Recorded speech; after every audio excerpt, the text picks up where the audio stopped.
Muito boa noite a todos. Rogamos a Deus, a Jesus, nosso mestre e amigo de todas as horas, e especialmente aos Espíritos que nos precedem, que nos precederam na jornada evolutiva, que animavam aqueles primeiros cristãos dos tempos apostólicos, aquelas almas valorosas que hoje nos inspiram na jornada evolutiva, que aquelas mesmas vibrações, que a fé, que as vibrações que animavam aqueles espíritos naquelas histórias, naqueles tempos, envolvam os nossos corações na noite de hoje e nos auxiliem ao longo da nossa reflexão. Prosseguimos com o estudo desse mês, realizando encontros sobre a obra Paulo e Estevão. Ama, trabalha, espera e perdoa.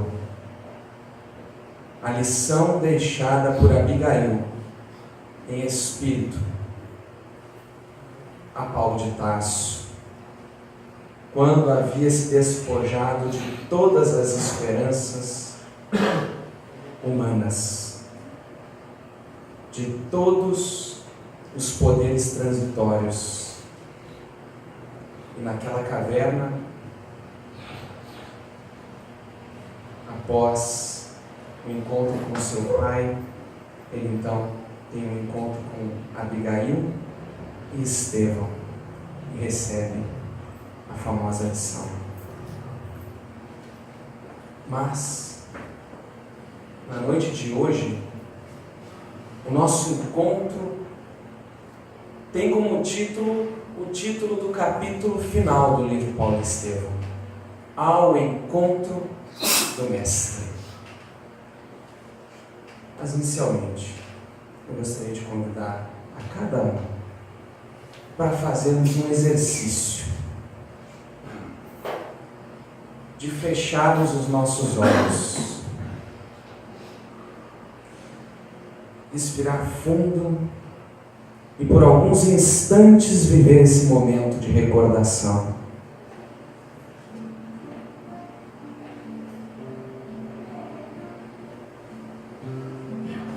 Estamos em meio-dia de sol a pino e de intenso calor.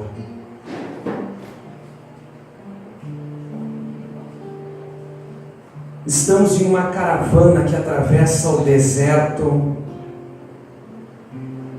por uma estrada pedregosa, de clima árido.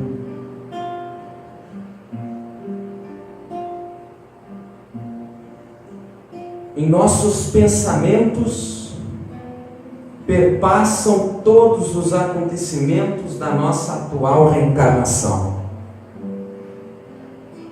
Os nossos equívocos, os nossos anseios,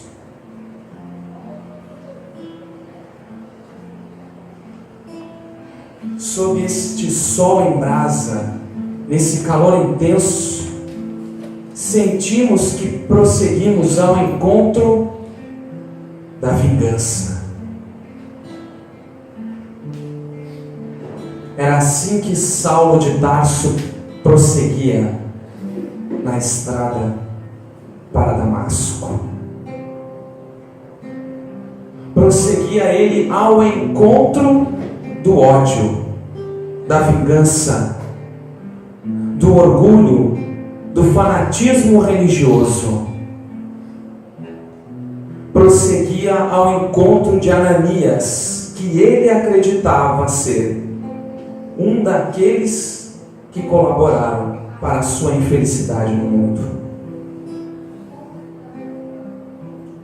Mas eis que o sol perde em intensidade de brilho para uma luz que surge no céu. E assim como nós estamos agora, Saulo contempla a figura de um homem de majestática beleza, como descreve Emmanuel, com uma túnica brilhante, como se fosse pontilhada de pequenas estrelas luminosas. Este homem caminha em nossa direção.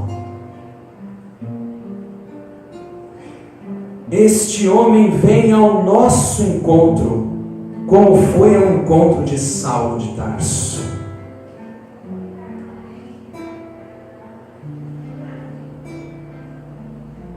Revelação.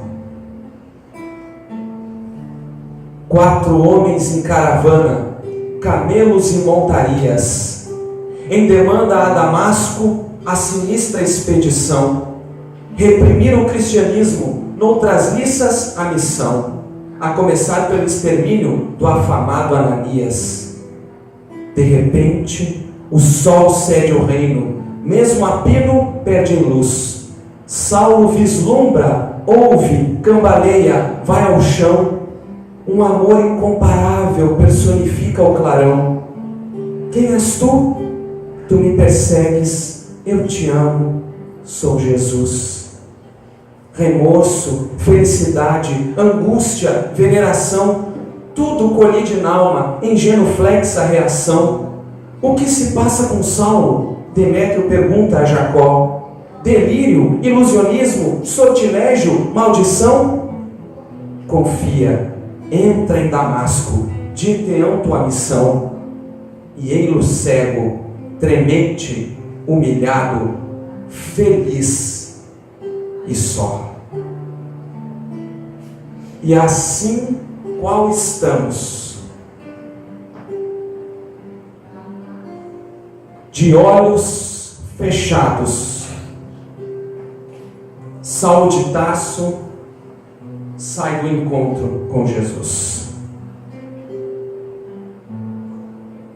Mas, se os seus olhos físicos se fechavam, se a sua visão física se fechava, após receber o encontro de Jesus, outra visão lhe banhava os olhos. E assim é com nossas vidas. Quando estamos em busca da vingança, quando cultivamos o orgulho no coração, quando a rigidez nos envolve os pensamentos e os passos, caminhamos ao encontro dos enganos, dos desatinos. Mas eis que é nessa sublime hora em que o Mestre vem ao nosso encontro. Vem ao nosso chamado, mas esse chamado acontece para cada um de nós de diferentes maneiras. Cada um receberá a convocação em um ponto específico da sua vida, e ela poderá chegar pelas mãos de um benfeitor que nós sequer imaginamos. 3 dias depois desse encontro com o Mestre, em que o Mestre foi ao encontro de Saulo, numa estalagem na cidade de Damasco, ele recebe a visita de Ananias, aquele a quem ele ia ao encontro para aprisionar. Ele impõe as mãos sobre os olhos de Saulo.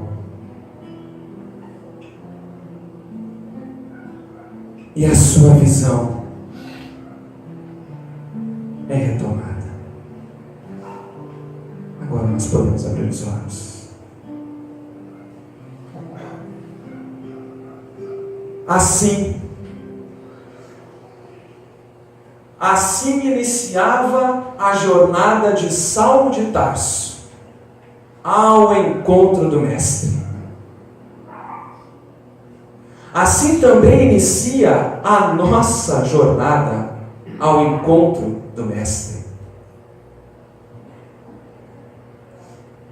Quando somos buscados por esse amor intenso, por essa nova luz, por esses novos conhecimentos que passam a envolver os nossos raciocínios, que passam a nos convidar a um processo de renovação e de lapidação, de educação dos nossos sentimentos, agora a nossa visão enxerga mais além. Os nossos olhos agora passam a ver não só a vida com os olhos da matéria, mas passamos a ver a vida como espíritos imortais. O que faremos a partir desses instantes de encontro? O que faremos de nossas vidas a partir desses momentos em que somos buscados? As decisões, os esforços, os sacrifícios é o que vão determinar o nosso processo evolutivo. É o que vão nos conduzir à paz tão almejada por nós. Quando caminhava para Damasco, quando prosseguia naquela caravana, antes daquele encontro, Saulo pensava: eu não tenho a paz que aqueles cristãos ostentam no olhar. Eu sigo todas as leis, eu sigo tudo que eu acredito que seja certo e não tenho essa paz. A paz que eles ostentam no olhar, que ao serem açoitados, que ao serem perseguidos, eles mantêm firme e serena no olhar. A partir daquele instante, Saulo então começaria essa grande jornada de construção dessa paz no seu olhar.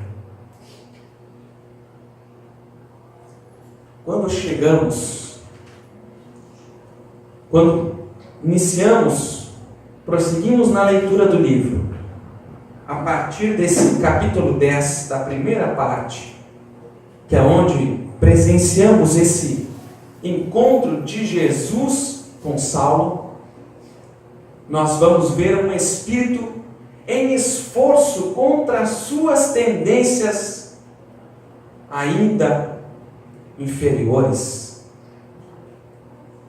Alguém com grande energia e vontade de renovação, mas que tem as suas dificuldades, como nós, como cada um de nós. Ao ler o livro Paulo Estevão, nós vamos nos identificando com alguns personagens. Os duelos íntimos, as fragilidades, as dúvidas, as disputas, os melindres, as dificuldades de relacionamento. E Emmanuel vem e descreve esses bastidores e nos mostra para que nós compreendamos que é possível essa jornada de renovação, para que essas histórias inspirem a nossa jornada, inspirem os nossos passos nesse processo de educação espiritual, de educação moral. Então, constantemente somos buscados por esse amor. E somos também convidados a nos mover na direção, a nos movimentar na direção daqueles que se equivocam. Orai por aqueles que vos perseguem. Fazei o bem àqueles que vos odeiam. É a lição do Mestre. E essa foi a busca de Saulo. Essa foi a busca de difundir o Evangelho, especialmente com a sua vida, com as suas lições, com o seu esforço de renovação. Então, há os grandes momentos de encontro na vida, e a partir deles é que a nossa renovação terá início. Por vezes, ao estudar o livro, nós ficamos emocionados com esses grandes instantes que são o ápice do livro. E esquecemos de ler os dias difíceis, as jornadas penosas, as lutas enfrentadas por Saulo.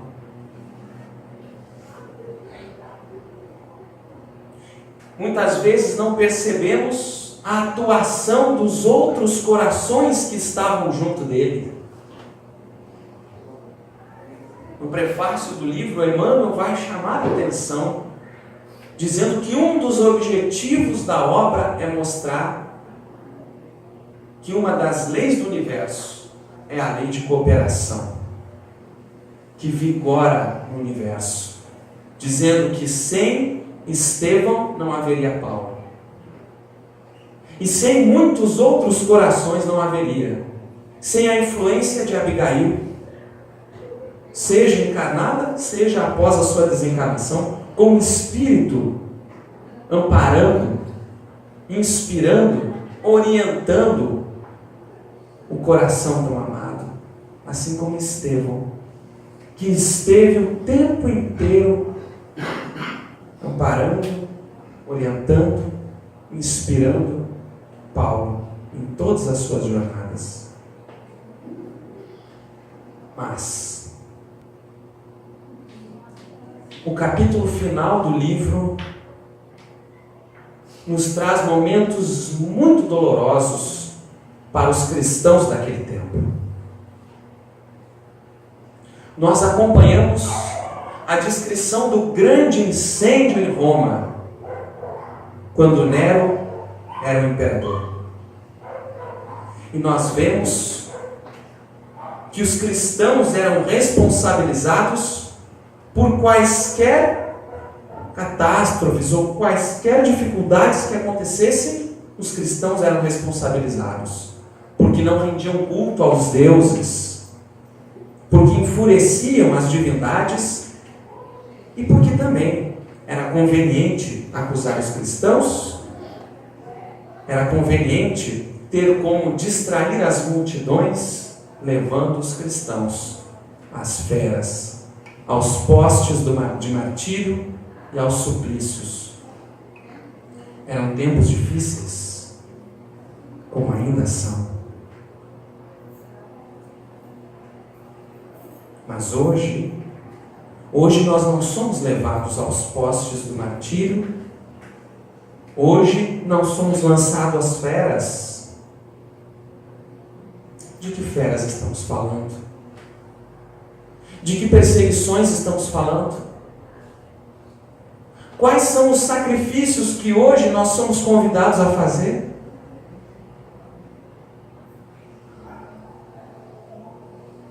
Quais são?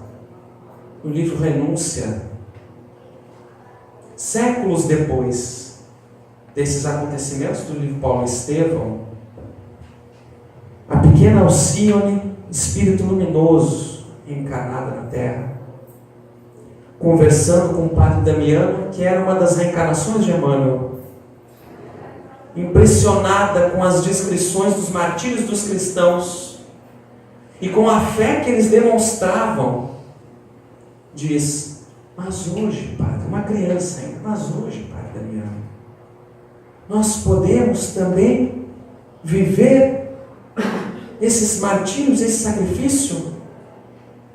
Ela que gostaria de viver aqueles momentos para demonstrar a sua fé. É possível? Talvez nos perguntemos isso. O que nos é pedido hoje? O padre Damião olha para ela e diz assim: sim, minha filha, o circo hoje é o mundo, e as feras muitas vezes são os homens. Quando nós nos deparamos com as dificuldades que acompanham a humanidade há tanto tempo,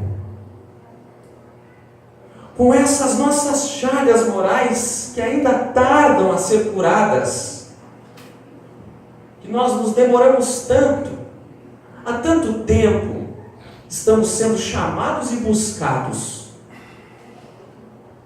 e nos demoramos em curar as chagas morais,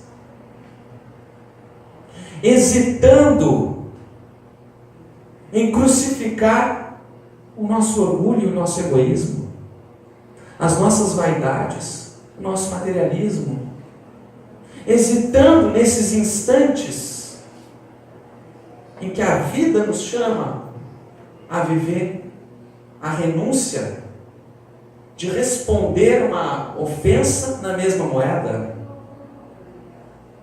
de entrar numa sintonia negativa quando todos começam a dizer que o país afunda, que o mundo está em derrocada. Pois aí, é nesse instante que nós estamos sendo chamados a ser um ponto de luz, a ser um ponto de esperança, a ser um ponto de amor, a ser um trabalhador e a ser alguém que perdoa.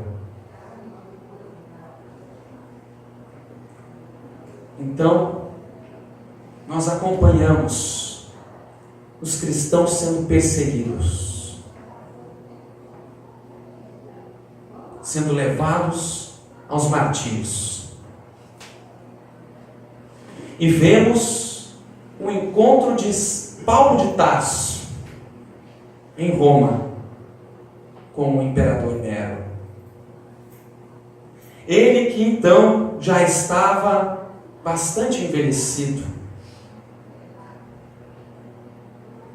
anos e anos no trabalho do Evangelho, nas suas imensas viagens, sendo açoitado, preso, apedrejado. Agora se encontrava em Roma e precisava conversar com o imperador a fim de abrandar as perseguições contra os cristãos. E o seu verbo firme, poderoso, é ouvido e desconcerta Nero, que estrategicamente concede a liberdade, para que não fosse visto como alguém cruel. A hipocrisia atravessa os milênios. É então que algum tempo depois de 30 anos de esforços e dedicações, de grandes sacrifícios, nós vamos encontrar aquele homem extraordinário,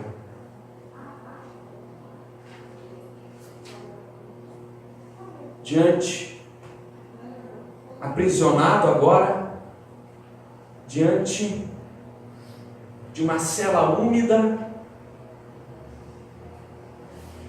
com outros cristãos que estavam ali presos também, para serem martirizados em uma festa. Aquele homem extraordinário é tirado das grades por soldados rudes, brutos, que lhe atam as mãos brutalmente e o conduzem até uma região afastada. O soldado, ao retirá-lo do carro para executar a ordem, lastimo ter sido designado para este feito, e intimamente não posso deixar de lamentar-vos. O soldado treme ante a ordem de assassinar Paulo. Não sou digno de lástima. Tende antes compaixão de vós mesmos, porquanto morro cumprindo deveres sagrados, em função de vida eterna. Enquanto que vós ainda não podeis fugir às obrigações grosseiras da vida transitória. Chorai por vós. Sim, porque eu partirei buscando o Senhor da paz e da verdade, que dá vida ao mundo, ao passo que vós, terminada a vossa tarefa de sangue, tereis de voltar à hedionda convivência dos mandantes dos crimes tenebrosos da vossa época. Por quantos séculos essas palavras devem ter ecoado no espírito desse soldado? Não tremei, diz Paulo. E o soldado, então, desfere um golpe que fende-lhe a garganta. Em alguns instantes, o espírito de Paulo vê-se afastado do corpo físico. Alguns instantes, e ele sente que algumas mãos amorosas o envolviam e como que o conduziam à sombra de uma árvore frondosa. Mas, curiosamente, ele estava cego novamente. Por que a cegueira na volta ao mundo espiritual? Após tantos anos de lutas, de dedicações,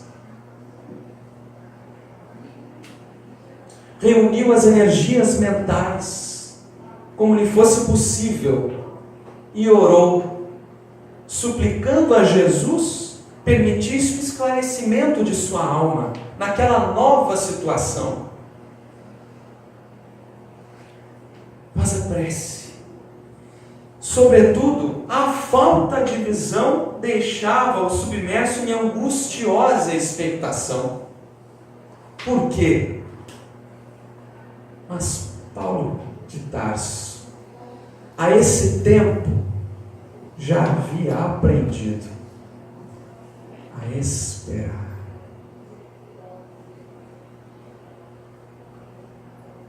Esperar que as determinações divinas o conduzissem àquilo que era pedido dele em cada instante que surgia. Já sabia orar e aguardar as determinações de Jesus. Ele, que ao encontrar-se com o Mestre, diz: que queres que eu faça? E entra na cidade, e lá te será dito. Ele já sabia esperar a orientação do Cristo. Recordou então os dias de Damasco. Recordou-se daquela tarde quente, daquele grande encontro em que ele foi buscado por Jesus, em que Jesus foi ao encontro dele. Quando a cegueira invadiu os olhos de pecador, ofuscados pela luz gloriosa do Mestre, lembrou o carinho fraternal de Ananias, que fora recebê-lo, e com as mãos estendidas, devolveu-lhe a visão. Depois de grande esforço, conseguiu levantar-se e refletiu que o homem precisava servir a Deus, ainda que estivesse tateando em densas trevas. Ele já aprendera a lição do trabalho.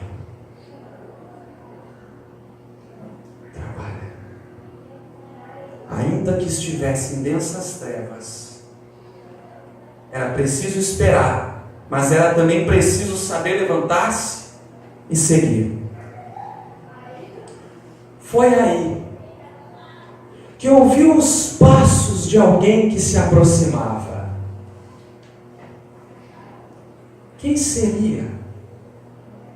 Quem seria que nessa nova realidade, nos planos espirituais, viria? Quem seria o primeiro a receber Paulo de Tarso?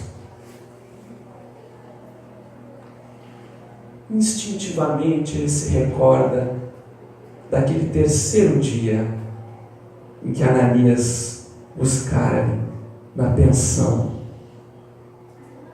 Ouve uma voz que diz: Ananias, Ananias.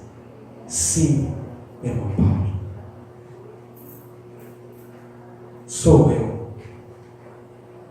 Um dia Jesus mandou que te restituísse a visão para que pudesses conhecer o caminho áspero dos seus discípulos.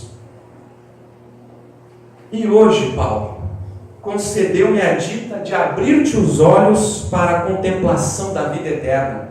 Levanta-te.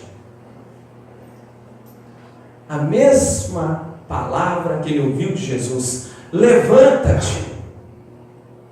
Já venceste os últimos inimigos, alcançaste a coroa da vida, atingiste novos planos de redenção. Visões, inenarrável, amigos, arcanjos, Gamaliel, ó mártires amigos, sereis puros, sereis sóis, claridade que aqueces, que ardes, mas que não dóis. Donde emanam este maná, os fulgores e a linfa em mel? Pede o que quiseres, é direito concedido, realizar algum desejo do apóstolo ao bem fiel. Quiser algo de impulso, mas antes o meu pedido é irradiar aos seguidores que me sucedem este céu.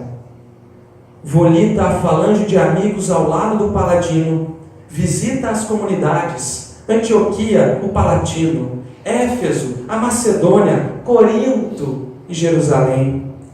Pensa, ora, irradia, vibra, doa e presencia as preces que ao céu se elevam. O vencedor reverencia, tal qual eu estou, meus amigos, credes, estareis também. E ele então é recebido também por Gamaliel, que era o seu grande mentor durante a sua carreira de doutor da lei, que depois convertera-se ao cristianismo no final da sua reencarnação. E ele, Saulo, ao tempo, não entendera como o seu grande mestre convertera-se àquele Cristo que ele não entendia. Agora era aquele mesmo mestre que também vinha recebê-lo. E perguntavam: Qual seria o primeiro desejo de Paulo no plano dos redimidos? Qual seria?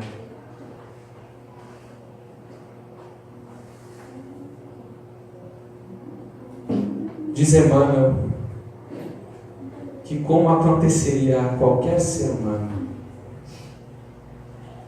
intimamente Paulo pensou em Abigail, que era o grande amor da sua vida. Mas Paulo já estava integrado ao ministério divino. E conta Emmanuel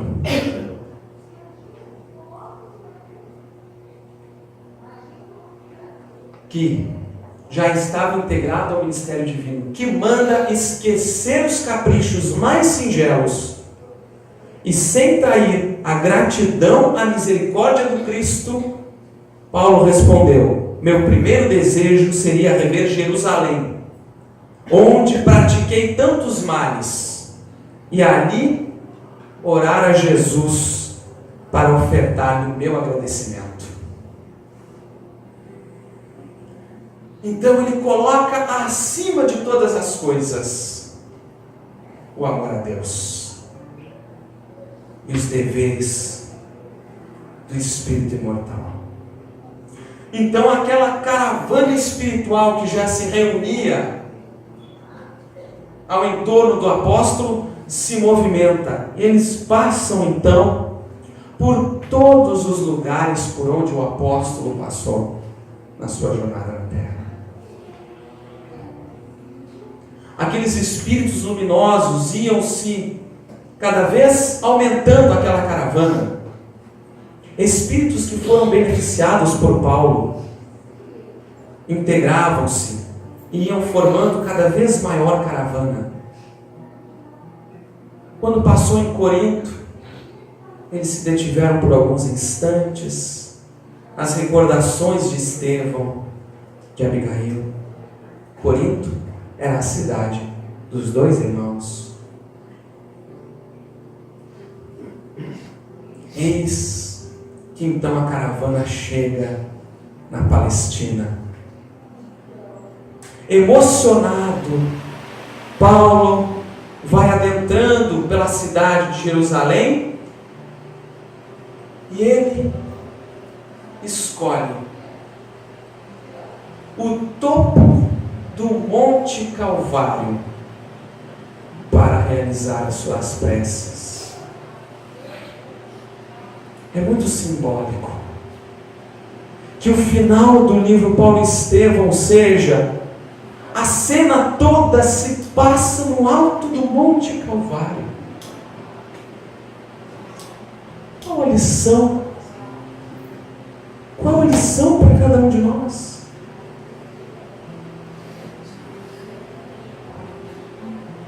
Estamos nesse processo de ascensão espiritual, de evolução, de crescimento, e esse processo envolve muito esforço, muita dedicação,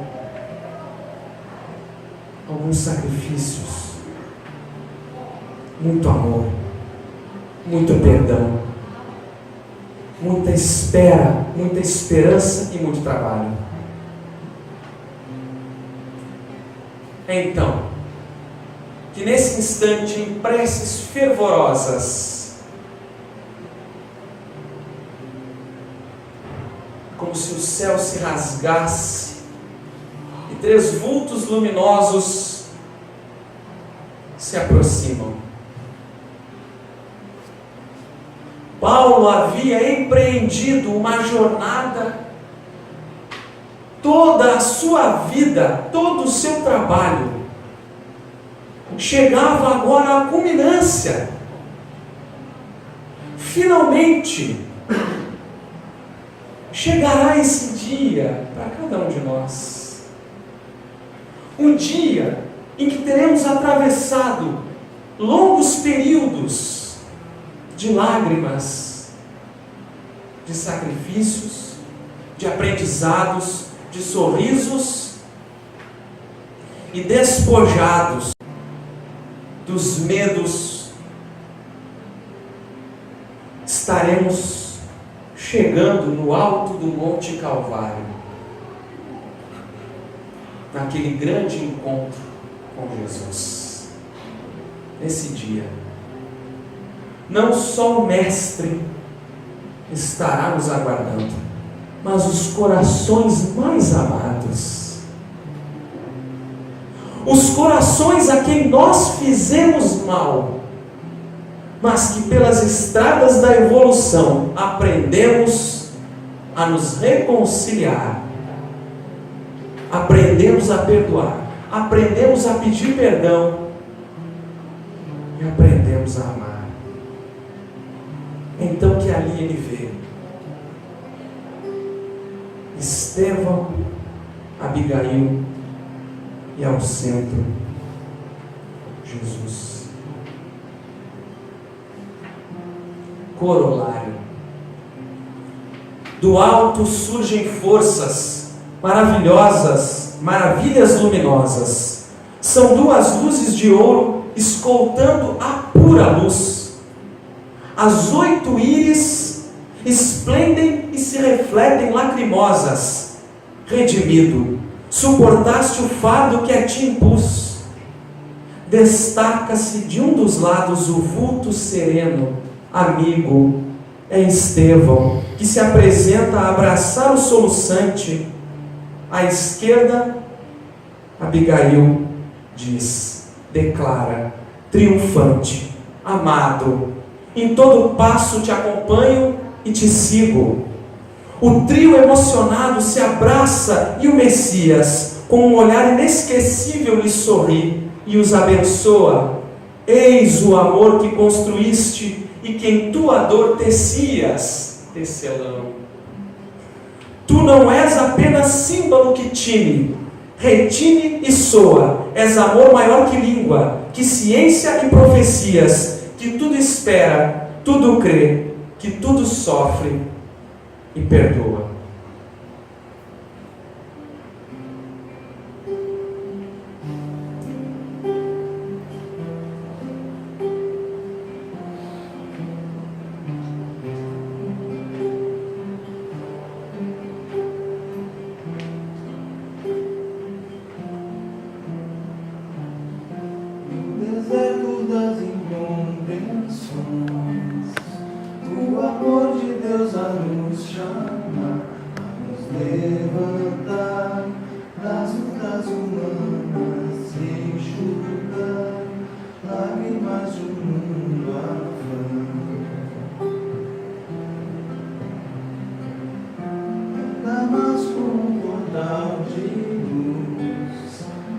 Inovidável tecelão, vai se encantar com a visão celeste se curvar, ante o seu mestre se ofuscar, com a luz amiga e entender a razão da vida, enfim.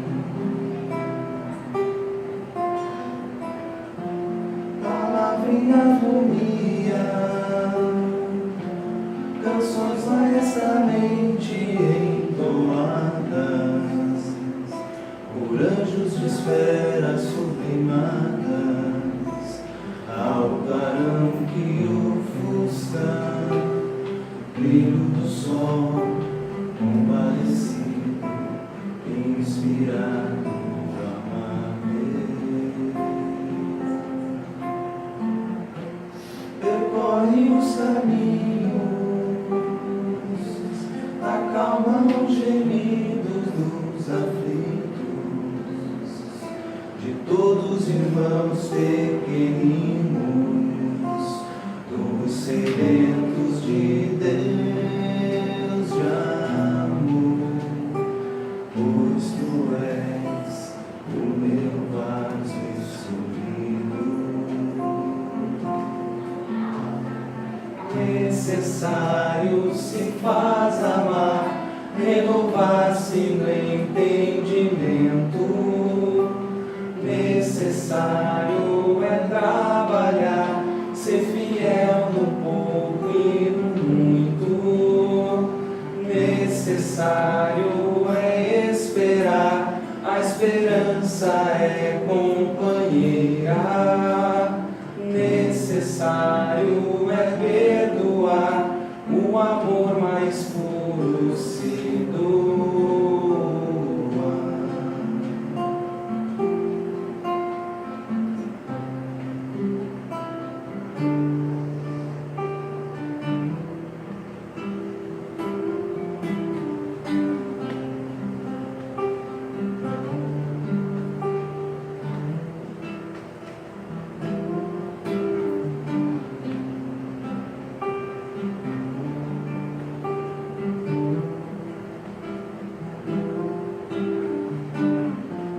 Percorre os caminhos,